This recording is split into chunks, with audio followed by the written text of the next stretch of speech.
तिहिड़ी block कोलो यूपीएमई school रे विज्ञान मेला उद्यापित हो जाइछि। एथिरे षष्ठ रु अष्टम श्रेणीर पिलामाने भाग नैथिले।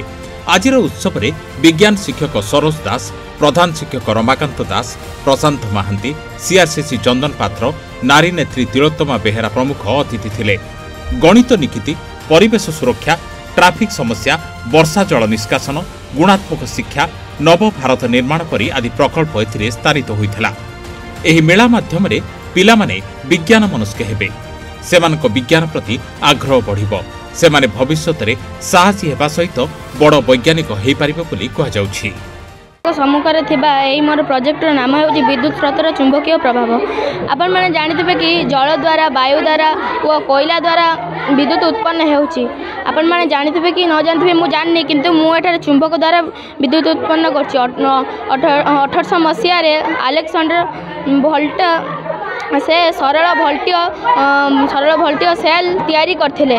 एहा थिला कि विश्वर प्रथम मनुष्य द्वारा तैयारी करथिबा सेल उच्च, किंतु कई वैज्ञानिक भाबु नथिले कि चुंबक द्वारा विद्युत परिवाही करि पारछि। किंतु 1820 मसीहा रे हांस क्रिस्टियन आसी वैज्ञानिक आसी एहाकू दुराई देथिले, कहिथिले कि ना चुंबक द्वारा भी विद्युत उत्पन्न हेइ पारछि। प्रोजेक्टर नाम मैथ बैलेंस। मु कल्ला मध्य इंग्राजी विद्यालय छात्र। यही प्रोजेक्ट आम छोट पिला गणित बुझे पार एनईपी 2020 अनुसार छोट पिला प्राथमिक शिक्षा उपर अधिक गुरुत्व दि जाऊँगी। तेणु यही प्रोजेक्ट माध्यम आम प्राथमिक छोट पिला गणित बुझे पार। गणित आम माने गणन, हरण, मिश्रण, फेड़ाण आदि कर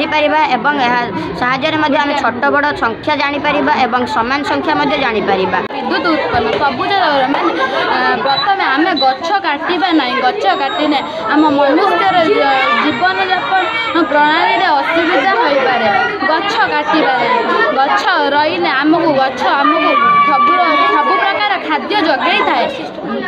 गछ आमको फल, फूल, काठ, जाळेनी इत्यादि गछ आमको देई थाए। सेतिपई गछ को आमे काटिबा नाही। प्रोजेक्ट जेमिति कि परिवेश सुरक्षा एवं विभिन्न एनर्जी कंजर्वेशन एवं क्वालिटी एजुकेशन एवं फंडामेंटल न्यूमेरेसी एवं लिटरेसी किपरि डेवलप करि परिबो निपुण भारतर जहाँ उद्देश्य एवं परिवेश सुरक्षा एवं एनर्जी कंजर्वेशन एवं सुस्थ भारत गठन रे भूमिका एवं किपरि आमे जल संग्रह करि परिबा एथिप्रति पिला माने बहुत आग्रह प्रकाश करिसंती।